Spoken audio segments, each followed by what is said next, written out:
Hello, everyone. Welcome to Raising PreTeens Right. My name is Elisa DiCristina, MSW, independent educator. As always, these are my opinions. You are entitled to yours. Please use your discretion when watching our videos. Today's mini story will be about self-expression. This is chapter 16 in our Raising PreTeens Right program. We want to teach our young people how to have healthy self-expression interpersonally, positive, pro-social self-expression while forming individuality and sense of self. Adolescents are looking towards their peers and seeking that peer approval and sense of belonging. We explore in this chapter self-honesty and what it means to remain loyal and honest to yourself and God, and not just go along with social pressures or social self-expression. Reading an excerpt from the Raising PreTeens Right student textbook, seeking God and His Word will help you build your self-confidence, self-esteem, and ability to express your true self in Him. Nowadays, children typically grow up with fewer opportunities to express themselves through traditional, in-person, interactive play. Children are living in a digital world where many creative outlets are diminishing. The reduction in face-to-face play and in-person interactions impact the growth of social emotional development and self-expression. We reinforce how important self-expression is in terms of creative learning, which also ties into our program design. We don't teach from a traditional standpoint of one-way information. We teach our program in a facilitation method, which also embraces this idea of self-expression. Self-expression and creative expression really develops that idea of thinking outside of the box, entrepreneurship, problem solving. It's important to allow adolescents opportunity to express themselves. A lot of adolescents nowadays are insecure and in their head about what will other people think. I can't say that. Oh, I can't do that. They're more reserved and inhibited, and we want to help them overcome that and not suppress.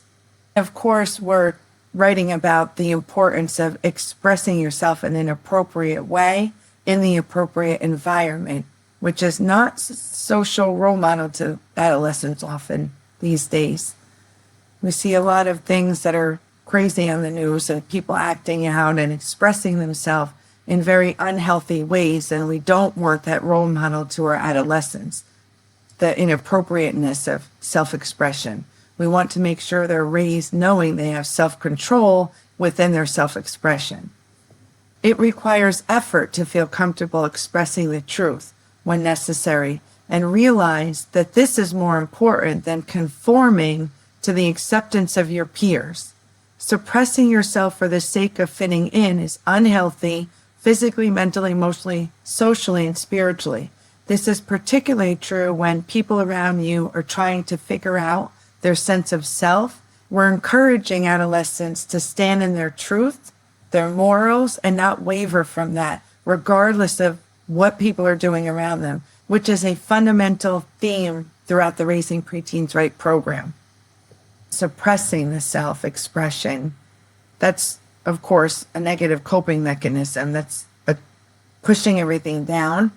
Also makes the body sick. We don't want to get in the habit of doing that. We want to build self-esteem, build communication, encourage young people to ask for what they need and believe in themselves and feel confident expressing themselves.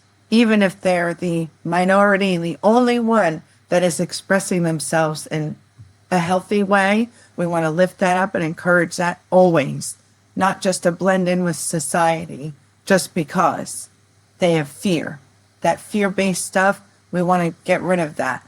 The goal is to be free of any disruptions inside our mind and body and spirit so that we can have peace. We want to teach them about healthy self-expression. During my time as a clinician, I was honored to work with the late Sister Thomasina Gebhardt, Dr. Gebhardt, in New Jersey, who was named Samaritan of the Year, who was known as the Mother Teresa of Sussex County, and she had a German accent. She would pull me in her office. Miss Elisa, come here. and we would review cases.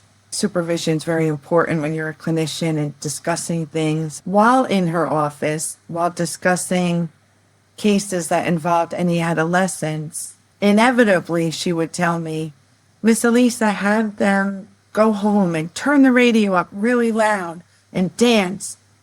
I've been so privileged to work with the nicest clinicians in my professional experience, and I've just learned so much along the way. And she was so sweet. She had on the side of the building, there was a thrift shop, and every year we threw a big Christmas party for people in the community, and she was just an amazing mentor to me. And when I thought of self-expression, as I'm doing right now, I thought of what a nice way to honor her, and I learned just so much from her. It's really important that we give our adolescents the tools to be able to express themselves. That's not a bad thing, and that's a human thing, and our emotions are beautiful. How appropriate we're talking about self-expression.